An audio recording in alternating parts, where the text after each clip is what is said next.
प्यारे साथियों नमस्कार। हम अब पढ़ेंगे राज्य के नीति निर्देशक तत्वों के बारे में। जैसा कि हमें पता है ये अनुच्छेद 39 से लेकर के 51 तक इनका वर्णन है और भाग 4 में संविधान के भाग 4 और अनुच्छेद की बात करें तो 36 से 51 में इसका उल्लेख है। नीति निर्देशक तत्व जो है ये संविधान की आत्मा और दर्शन है ना। सिंपल सा क्वेश्चन पूछा जाता है कि डीपीएसपी क्या है, तो यह संविधान की आत्मा और दर्शन है। ये विधायी, कार्यकारी और प्रशासनिक कार्य हेतु संवैधानिक दिशा निर्देश या सिफारिश है ना। ये क्या है? विधायी, कार्यकारी एवं प्रशासनिक विषयों में राज्य हेतु संवैधानिक दिशा निर्देश या फिर क्या है, सिफारिश है। इसका जो पर्पज है वो है लोक कल्याणकारी राज्य की स्थापना करना। लोक कल्याण जो शब्द है ये प्रयुक्त हुआ है 38 नंबर का जो आर्टिकल है उसमें। इनकी प्रकृति कैसी है सर? ये गैर न्यायोचित है, अर्थात न्यायालय के द्वारा ये प्रवर्तनीय नहीं है, अर्थात न्यायालय जो है वो इसे लागू नहीं करवा सकता है ना। अगर इनका उल्लंघन होता है तो कोर्ट जो है वो इसे लागू नहीं करवा सकता है। ये कहां से लिए गए हैं? तो ये आयरलैंड का जो संविधान है उससे प्रेरित है। डीपीएसपी कहां से लिए गए हैं? तो ये आयरलैंड के संविधान से लिए गए हैं, अर्थात वहां से प्रेरित है। आर्टिकल 36 इसमें राज्य की परिभाषा के बारे में लिखा हुआ है, जैसा कि आर्टिकल 12 में लिखा हुआ है ठीक उसी तरह से राज्य की परिभाषा दी गई है आर्टिकल 36 के अंदर। 37 में लिखा हुआ है डीपीएसपी जो है ये न्यायालय के द्वारा प्रवर्तनीय नहीं है ना। डीपीएसपी कोर्ट के द्वारा क्या है, प्रवर्तनीय नहीं है। शासन व्यवस्था में ये आधारभूत तत्व है ना। देश का जो शासन व्यवस्था है उसके संचालन में क्या है, ये एक आधारभूत तत्व है। राज्य का कर्तव्य है विधि और योजनाओं के द्वारा क्रियान्वयन जो है सुनिश्चित करना। राज्य का क्या कर्तव्य है कि यह विधि और योजनाओं के माध्यम से इसका क्रियान्वयन सुनिश्चित करे। अब नेक्स्ट आर्टिकल देखने वाले हैं 38 आर्टिकल जो है इसमें ऐसा लिखा हुआ है, 38 की जो लाइन है वो तो इस प्रकार से है कि राज्य लोक कल्याण की अभिवृद्धि के लिए सामाजिक व्यवस्था बनाएगा, है ना। 38 में क्या लिखा हुआ है? राज्य जो है लोक कल्याण की अभिवृद्धि के लिए सामाजिक व्यवस्था बनाएगा। अब उसमें जो सब आर्टिकल दिए गए हैं जैसे कि 38(1) इसमें लिखा हुआ राज्य ऐसी सामाजिक व्यवस्था का निर्माण करेगा जिसमें सामाजिक, आर्थिक और राजनीतिक न्याय सुनिश्चित हो, है ना। राज्य जो है ऐसी सामाजिक व्यवस्था का निर्माण करेगा जिसमें सामाजिक, आर्थिक और राजनीतिक न्याय जो है वह सुनिश्चित हो। 38(2) में लिखा हुआ है राज्य की असमानता को कम कर आय की असमानता है उसको कम करने के बारे में किसमें लिखा हुआ है? आर्टिकल 38(2) में। व्यक्तियों के बीच तथा विभिन्न क्षेत्रों या व्यावसायिक समूहों के बीच प्रतिष्ठा, सुविधाओं और अवसरों की असमानता समाप्त करना। क्या लिखा? व्यक्तियों के बीच तथा विभिन्न क्षेत्रों, व्यावसायिक समूहों के बीच प्रतिष्ठा, सुविधाओं और अवसरों की जो असमानता है उसको क्या करना? समाप्त करना। नेक्स्ट है आर्टिकल नंबर 39। आर्टिकल नंबर 39 के सब क्लोज ए में लिखा हुआ है पुरुष और महिलाओं को रोजगार के समान अवसर उपलब्ध करवाना, है ना। पुरुषों और महिलाओं को रोजगार के कैसे अवसर उपलब्ध कराना? समान। बी नंबर में लिखा हुआ है भौतिक संसाधनों का स्वामित्व या नियंत्रण जो है ये सभी के हित में होना चाहिए, है ना। राज्य जो है भौतिक संसाधनों का स्वामित्व और नियंत्रण इस प्रकार से करेगा कि सभी के जो हित है उनकी क्या हो, पूर्ति हो। अर्थात शॉर्ट में हम लोग ऐसे याद रख सकते हैं भौतिक संसाधनों का स्वामित्व और नियंत्रण सभी के हित में राज्य सुनिश्चित करेगा। सी में लिखा हुआ धन और उत्पादन साधनों का अहितकारी संकेंद्रण नहीं होना चाहिए, है ना। राज्य जो है ये क्या करेगा, जो धन और उत्पादन के जो साधन है उनका अहितकारी संकेंद्रण नहीं करेगा। डी नंबर में लिखा हुआ समान कार्य के लिए समान वेतन, पुरुष और महिला दोनों के लिए। ई नंबर में लिखा हुआ है कर्मकार महिलाएं और बच्चे जो है ये क्षमता या उम्र के विपरीत कार्य न करें, ऐसा राज्य जो है सुनिश्चित करेगा। एग्जैक्ट लैंग्वेज इस तरह से कर्मकारों, महिलाओं, बच्चों को बाध्य होकर के वह कार्य नहीं करना पड़े जो उनकी उम्र और सामर्थ्य के अनुरूप न हो, है ना। इसको हम लोग शॉर्ट में याद ऐसे रखेंगे, कर्मकार, महिलाएं और बच्चे जो है क्षमता और उम्र के विपरीत कार्य नहीं करें। एफ में लिखा हुआ है बालकों को स्वस्थ गरिमामय वातावरण, शोषण, नैतिक और आर्थिक परित्याग से सुरक्षा मिले। एफ में क्या है, बालकों को स्वस्थ गरिमामय वातावरण, शोषण, नैतिक और आर्थिक परित्याग से सुरक्षा की बात करता है। 39 ए जो है इसमें लिखा हुआ है समान न्याय और निःशुल्क विधिक सहायता के बारे में लिखा हुआ है।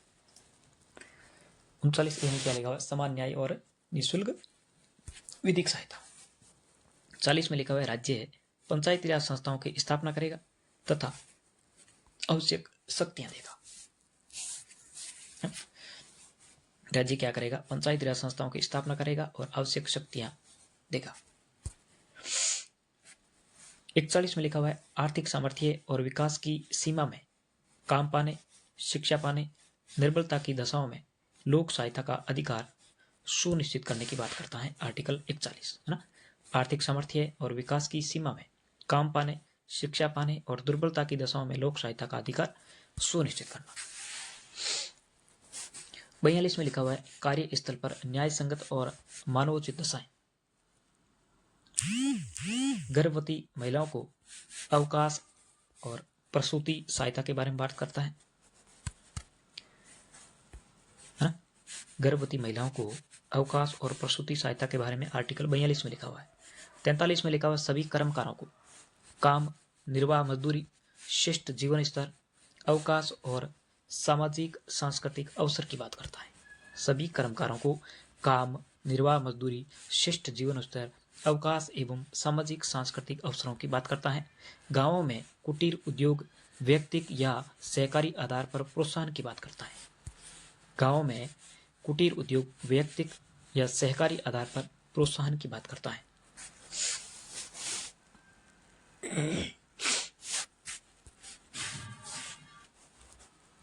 तैंतालीस ए जो है इसमें लिखा हुआ है कर्मकारों की प्रबंधन में हिस्सेदारी की बात करता है।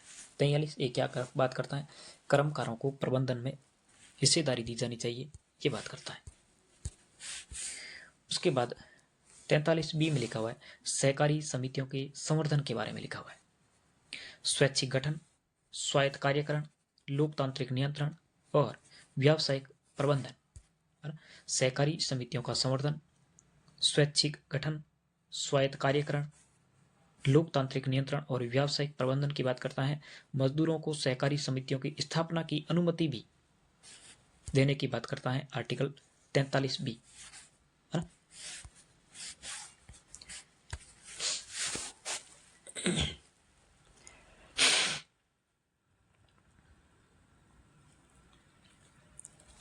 सत्तावनवां संविधान संशोधन 2011 को होता है। इसके तहत अनुच्छेद 19(1)(c) जो है उसमें होता है संशोधन, है ना। 97वें संविधान संशोधन के माध्यम से 3 प्रावधान जोड़े जाते हैं, जिसमें पहला प्रावधान अनुच्छेद 19(1)(c) में संशोधन किया जाता है, 43 बी आर्टिकल जोड़ा जाता है और भाग 9 बी जोड़ा जाता है 97वें संविधान संशोधन के माध्यम से। उसके बाद नेक्स्ट आर्टिकल आता है आर्टिकल 44 समान नागरिक संहिता के बारे में। राज्य यूसीसी लागू करे अर्थात संविधान समान नागरिक संहिता लागू करे। 2 प्रकार के मामले होते हैं, एक होते हैं सिविल मामले, दूसरे होते हैं आपराधिक मामले। सिविल मामले जो कि व्यक्ति बनाम व्यक्ति और आपराधिक मामले जो है ये व्यक्ति बनाम राज्य के बारे में बात करते हैं। तो सिविल मामलों में विवाह, वसीयत, संपत्ति सभी के लिए समान कानून नहीं होगा, है? तो सिविल मामले हैं इनमें सभी के लिए समान कानून नहीं लागू होता। तो फिर किसके मामले में होगा? आपराधिक मामले जो है व्यक्ति बनाम व्यक्ति के, इनमें जैसे कि हत्या, डकैती, झगड़ा, इनमें सभी के लिए समान कानून लागू होने की बात की जाती है। उत्तराखंड जो है ये फरवरी 2024 में यूसीसी लागू करने वाला पहला राज्य बनता है। यूसीसी लागू करने वाला पहला राज्य कौन सा बनता है? तो सर ये उत्तराखंड बनता है। कब लागू करता है? तो ये लागू करता है फरवरी 2024 को। कौन कौन से क्षेत्रों में लागू करता है? तो विवाह, तलाक, उत्तराधिकार और लिव-इन संबंध, इनमें ये लागू करता है। किन में लागू नहीं करता? तो अनुसूचित जनजातियां जो है उन पर ये लागू नहीं है। नेक्स्ट आर्टिकल आता है 45 नंबर। 45 नंबर आर्टिकल क्या बात करता है? तो सर ये बात करता है, एक सेकंड रुकेंगे आप। 6 वर्ष तक के बच्चों हेतु पोषण और आरंभिक शिक्षा की बात करता है, और ये जोड़ा जाता है 86वें संविधान संशोधन के माध्यम से, है ना। आर्टिकल 45 6 वर्ष तक के बच्चों हेतु पोषण और आरंभिक शिक्षा की बात करता है। ये 86वें कॉन्स्टिट्यूशनल अमेंडमेंट के माध्यम से जोड़ा जाता है। आर्टिकल 46 जो है इसमें लिखा हुआ है SC ST और कमजोर वर्गों के लिए आर्थिक सहायता, शिक्षा, शोषण और सामाजिक अन्याय से मुक्ति की बात करता है। SC ST और कमजोर वर्गों के लिए आर्थिक सहायता, शिक्षा, शोषण और सामाजिक अन्याय से मुक्ति की बात करता है। कौन करता है? ये बात करता है अनुच्छेद 46। 47 क्या बात करता है? तो पोषाहार, जीवन स्तर और लोक स्वास्थ्य सुधार की बात करता है। 47 जो है ये पोषाहार, जीवन स्तर और लोक स्वास्थ्य सुधार की बात करता है। इसके अलावा खतरनाक औषधियां और मादक पेय पदार्थों पर प्रतिबंध की बात करता है। 48 नंबर जो है इसमें लिखा हुआ है कृषि पशुपालन में आधुनिक तकनीक का यूज हो, पशुओं की नस्ल सुधार और संरक्षण, बूचड़खानों पर रोक जैसे कि गोवध निषेध आदि की बात करता है 48 नंबर आर्टिकल, है ना। कृषि पशुपालन में आधुनिक तकनीकों का यूज हो, पशुओं की नस्ल सुधार या संरक्षण, बूचड़खानों पर रोक जैसे गोवध निषेध। नेक्स्ट आर्टिकल है 48A। इसमें पर्यावरण, वन और वन्यजीव संरक्षण की बात करता है। 48A किसकी बात करता है? पर्यावरण संरक्षण और समर्थन, इसके अलावा वन और वन्यजीवों की रक्षा की क्या करता है? बात करता है। अनुच्छेद 49 जो है ये राष्ट्रीय महत्व के स्मारकों और वस्तुओं के संरक्षण की बात करता है ना। राष्ट्रीय महत्व के स्मारकों और वस्तुओं के संरक्षण की बात कौन करता है? आर्टिकल 49। 50 नंबर बात करता है कार्यपालिका से न्यायपालिका के पृथक्करण। कार्यपालिका से न्यायपालिका के पृथक्करण की बात कौन करता है? आर्टिकल 50। 51 बात करता है विश्व शांति, सौहार्दपूर्ण संबंध, अंतर्राष्ट्रीय कानूनों का सम्मान, विवादों का मध्यस्थता से समाधान की बात करता है। आर्टिकल नंबर 51 क्या बात करता है? विश्व शांति की बात करता है, सौहार्दपूर्ण संबंधों की बात करता है, अंतर्राष्ट्रीय कानूनों के सम्मान की बात करता है, विवादों का मध्यस्थता के द्वारा निपटान की बात करता है। कौन? तो ये बात करता है आर्टिकल नंबर 51। अब हम लोग देख लेते हैं कि कुछ संशोधन हुए थे, जैसे कि 42वां संविधान संशोधन होता है। इसकी मदद से कौन कौन से आर्टिकल जोड़े जाते हैं? 39F, 39A, 43A और 48A जोड़े जाते हैं। कौन कौन से? 39F, 39A, 43A और 48A। 44वें संविधान संशोधन के माध्यम से जोड़ा जाता है 38A, 38 2 जो है ये जोड़ा जाता है 44वें संविधान संशोधन के माध्यम से, और 86वें आर्टिकल के माध्यम से 45 नंबर जो आर्टिकल है उसमें किया जाता है संशोधन, है ना। 97वें संविधान संशोधन के माध्यम से होता है आर्टिकल 43B का गठन। आर्टिकल 43B 97वें संविधान संशोधन के माध्यम से होता है। पायली और ग्रैनविले ऑस्टिन जो है इन्होंने क्या किया?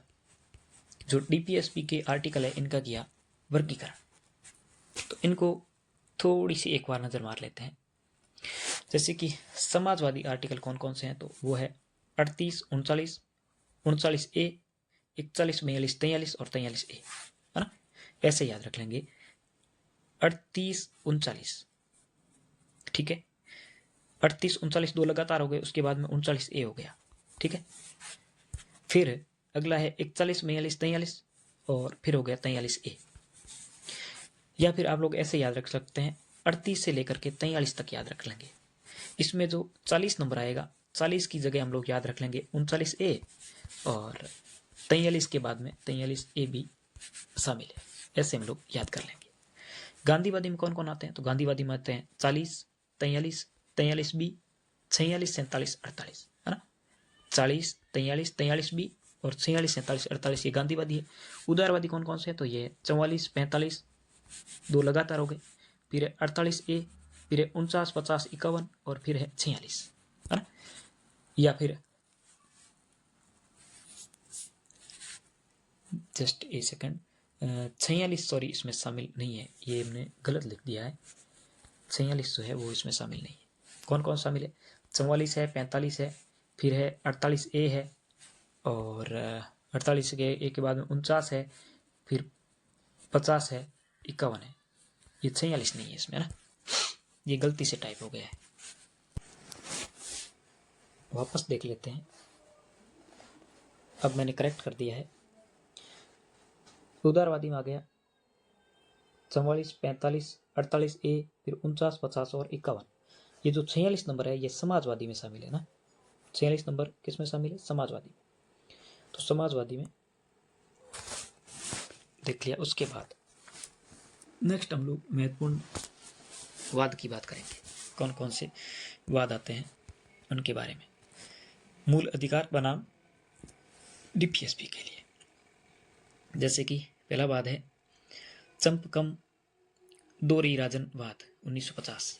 इसमें कहा गया कि मूल अधिकार बनाम डीपीएसपी में मूल अधिकार सर्वोपरि है, डीपीएसपी हेतु मूल अधिकारों का हनन नहीं होना चाहिए, ये बात की गई है।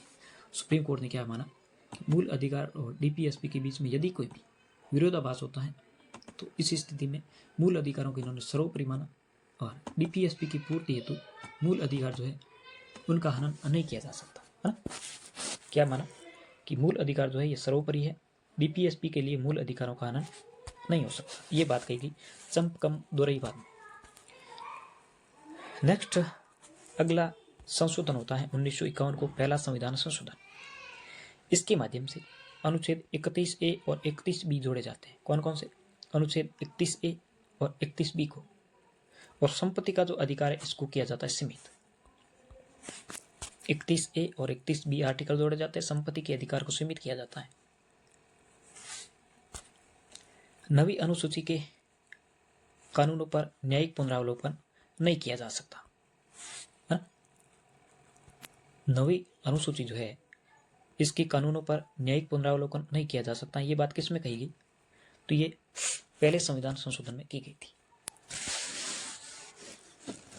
और एक बात ये भी कही गई कि सामाजिक कल्याण और संसाधनों के न्याय पूर्वक वितरण के लिए राज्य जो है ये निजी संपत्ति का क्या कर सकता है? अधिग्रहण कर सकता है। अर्थात हम लोग कह सकते हैं कि संपत्ति का अधिकार जो था इसको क्या कर दिया गया? सीमित कर दिया गया।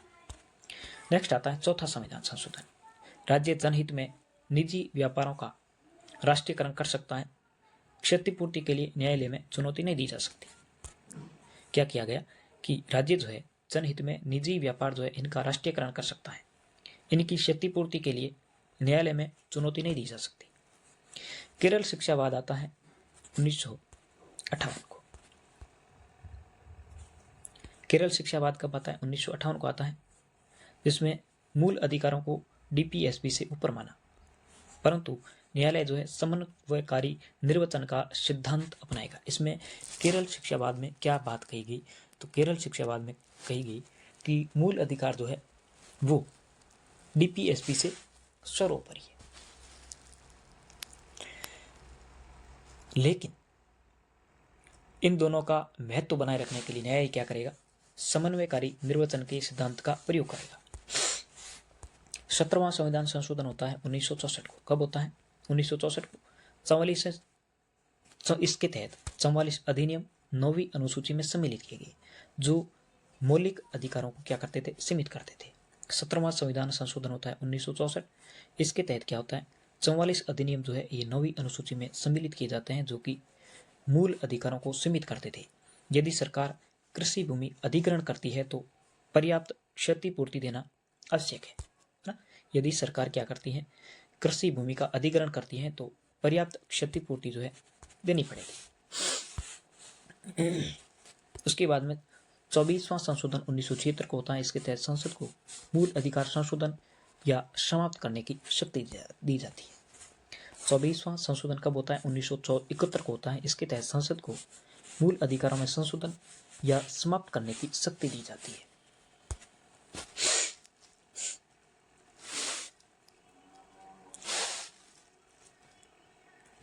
फिर आता है 25वां संशोधन 1971 को।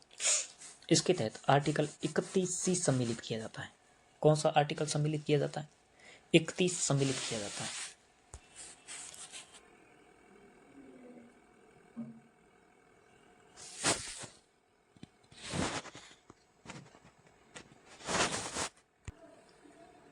पच्चीसवां संविधान संशोधन होता है 1971 को। इसके तहत आर्टिकल 31C जो है ये किया जाता है सम्मिलित। कौन सा आर्टिकल सम्मिलित किया जाता है सर? 31C जो आर्टिकल है ये सम्मिलित किया जाता है। इसमें क्या प्रावधान किया गया? इसमें प्रावधान किया गया कि अनुच्छेद 39B और 39C के को लागू करने वाला कोई भी कानून अगर मूल अधिकारों के अनुच्छेद 14, 19 या 31 का उल्लंघन करता है तो भी असंवैधानिक नहीं होगा और उसे न्यायालय में चुनौती नहीं दी जा सकती। क्या बात कहेगी? आर्टिकल 39B और 39C को लागू करने वाला कोई भी कानून मूल अधिकार अनुच्छेद 14, 19 या 31 का उल्लंघन करता है तो भी असंवैधानिक नहीं होगा और न्यायालय में चुनौती नहीं दी जा सकती। उसके बाद नेक्स्ट वाद आता है केशवानंद भारतीवाद 1973। इसमें 24वें और 25वें संशोधन को वैध माना है ना। 24वां और 25वां जो संविधान संशोधन है उसको वैधानिक माना, अर्थात संसद जो है ये मूल अधिकारों में कटौती नहीं कर सकती। 31C का दूसरा प्रावधान जो है उसको असंवैधानिक माना क्योंकि वह न्यायिक समीक्षा के अधिकार से वंचित करता था जो कि संविधान का बुनियादी ढांचा है ना। 31C का जो दूसरा प्रावधान था उसको असंवैधानिक घोषित कर दिया क्योंकि वह क्या कर रहा था, न्यायिक समीक्षा का जो अधिकार था उससे वंचित करता था। नेक्स्ट 42वां संविधान संशोधन जो है 1976 का। इसके तहत 31C जो आर्टिकल है उसका विस्तार किया गया। सभी नीति निर्देशक तत्व है इन हेतु मूल अधिकार जो है सीमित किए जा सकते थे। कौन कौन से? जैसा कि हमने पढ़ा 14, 19 और 31 जो है इनको सीमित किया जा सकता है DPSP के लिए। 31C का इस तरह से विस्तार किया गया था 42वें संविधान संशोधन में। फिर आता है मिनर्वा मिल्स वाद 1980 को। इसके तहत 31C जो है इसके विस्तार को अवैध घोषित किया गया और मूल अधिकार DPSP दोनों पूरक है। ये बात कही गई टकराव की स्थिति में मूल अधिकार जो है ये सर्वोपरि माने जाएंगे।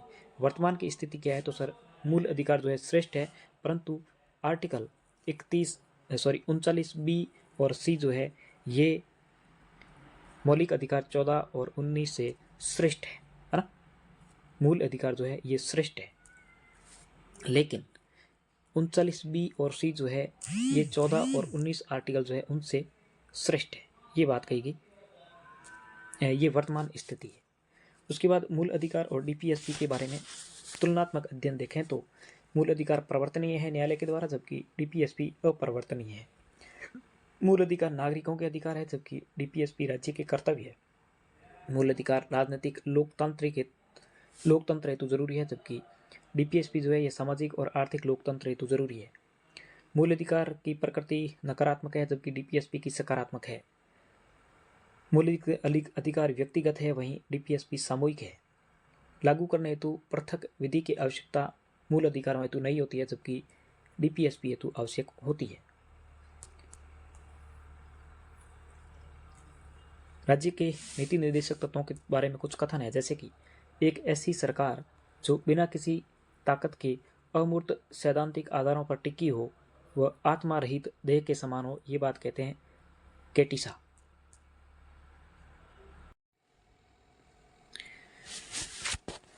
दोबारा देखते हैं, एक ऐसी सरकार जो बिना किसी ताकत के अमूर्त सैद्धांतिक आधारों पर टिकी हुई हो वह आत्मा रहित देह के समान है। ये बात केटिसा कहते हैं। जो सिद्धांत प्रवर्तनीय नहीं है वह उस कागज के लायक भी नहीं है जिस पर वह लिखा गया है। ये बात नानी पालकी वाला कहता है। हमने पहले केटिसा गलत पढ़ लिया था, नानी पालकी वाला ये बात कहता है। अब हम लोग इसके महत्व की बात कर लेते हैं।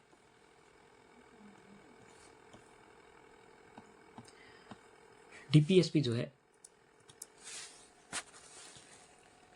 राज्य को निर्देश देने वाले उपकरण है जो संविधान के सामाजिक आर्थिक उद्देश्यों की प्राप्ति हेतु पथ प्रदर्शक है। ये बात कहते हैं अम्बेडकर साहब, है ना। अम्बेडकर साहब क्या कहते हैं कि DPSP जो है राज्य को निर्देश देने वाले उपकरण है। तो संविधान के सामाजिक आर्थिक उद्देश्यों की प्राप्ति हेतु पथ प्रदर्शक का कार्य करते हैं।